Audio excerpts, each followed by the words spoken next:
Estas semanas en los medios hemos escuchado mucho del instructivo NAPRE, hemos escuchado sindicatos, gremios solicitar a las autoridades la derogación de este instructivo y tal vez todavía en casa hay quien tiene dudas. Incluso he escuchado de algunas personas en este contexto que se están enterando que existe el ONAPRE. El ONAPRE ha existido toda la vida. La Oficina Nacional de Presupuesto es un ente del Estado que, aunque lejos de esta polémica, tiene una función a lo largo del tiempo, una función que va incluso más allá de lo que tiene que ver con el pago de estos bonos y el pago de estas partidas correspondientes a salarios. El instructivo NAPRE, como se ha denominado precisamente lo que ha ocurrido posterior al incremento salarial, que en 2018 también fue un reclamo, por cierto, del sector sindical, pero con este agravante del incremento decretado este 2022 ha sido mucho más fuerte. La posición de los sindicatos es lo que quisiéramos también aclarar para la audiencia. Griselda Sánchez está con nosotros, dirigente sindical. ¿Cómo es esto del instructivo NAPRE? En términos prácticos, ¿qué significa? Porque el Ejecutivo Nacional aprueba un incremento salarial en su momento de $30, que ya hoy no va por ese monto, entendiendo lo que está ocurriendo con las variaciones del tipo de cambio, está en torno a los $25 tal vez, pero lo cierto es que con la aplicación del instructivo se entiende que estos $25 se traducen en las distintas tablas y debió, por supuesto, con primas, con bonos, significar un monto mucho mayor para la administración pública. Sí, este es un instructivo que vino a acabar con lo que son las convenciones colectivas. Las convenciones colectivas donde, bueno, por ejemplo, los trabajadores del Ministerio de Educación tenemos un salario, nos clasificamos por 6 escalafones, el 1 es el docente que está entrando nuevo, el máximo escalafón es el docente 6, que es el que tiene ya 25 años de servicio, tiene posgrado, o sea, hay unos requisitos que debes cumplir para tú ir ascendiendo, ¿no? Y en ese ascenso se establece por número de salarios. En ese ascenso uno va subiendo el salario, o sea, vas adquiriendo un mejor salario, ¿no? ¿Qué pasa? Que este instructivo vino a acabar con esas tablas que nosotros tenemos en nuestras convenciones colectivas, el sector universitario también creo que lo tiene, y bueno, otros sectores. Entonces, ¿qué pasa?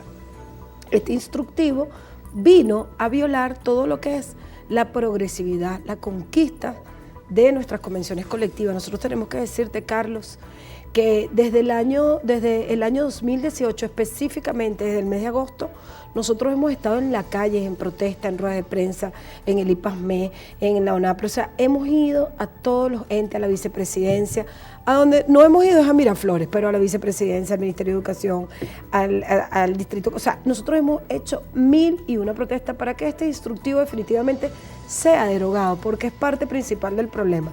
Nosotros una vez que se hizo, o sea, que se salió anunciando que nos iban a cancelar el bono, pues también el día lunes sacaron al director de la ONAPRE, lo sacaron del cargo al director. Ahora yo me pregunto, Carlos, ¿el problema real es el director o es el instructivo?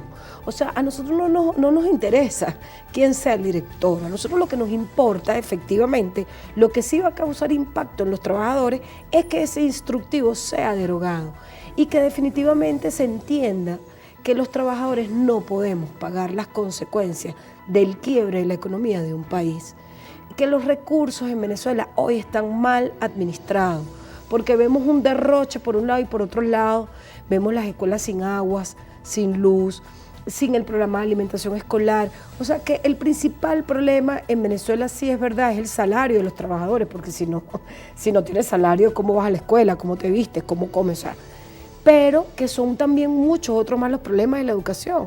Por lo menos la recuperación de las plantas físicas. Carlos, tuvimos 2 años y seguimos en pandemia y las escuelas estuvieron prácticamente 2 años cerradas o año y medio cerradas y no se hizo ningún tipo de recuperación en lo que es su planta física.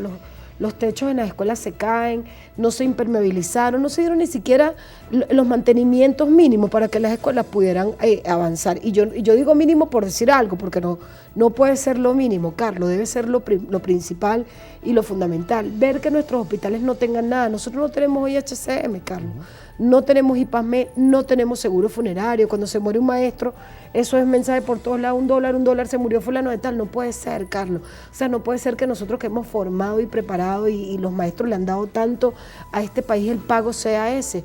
Nosotros necesitamos tener un HCM, necesitamos que se abran las 67 unidades de los IPASME, tenemos docentes que tienen problemas, que necesitan ser operadas y trabajadores, hombres también, maestros que lo han dado todo y que no tienen, Carlos, no tienen cómo operarse, en los hospitales no consiguen quien los atienda, no hay quien les tienda una mano, o sea, esto no puede ser. Aquí definitivamente estas cosas se pueden resolver, Carlos, sí creemos que se puede resolver. Tenemos que volver a abrir las puertas de los IPAME y que funcionen al 100%, porque el de Caracas logramos que abra sus puertas a punta de protesta, pero ¿cuánto está funcionando? O sea, su funcionamiento no es del 100%. Nosotros queremos saber, Carlos, por ejemplo, ¿dónde están las ayudas humanitarias que sabemos que llegan a Venezuela? Que sabemos que entran ayudas humanitarias de un lado y del otro. ¿Dónde está la lista de los maestros que están siendo atendidos en estas ayudas humanitarias? O sea, ¿por qué no se le da prioridad a lo que es prioridad en el país? O sea, ¿por qué no se toma en cuenta a los trabajadores? Y no solamente a los maestros, a los obreros y a los administrativos. O sea, para que una escuela funcione necesitamos a todos nuestros trabajadores y necesitamos que se reivindique además al estudiante, Carlos, que se abra el programa de alimentación escolar.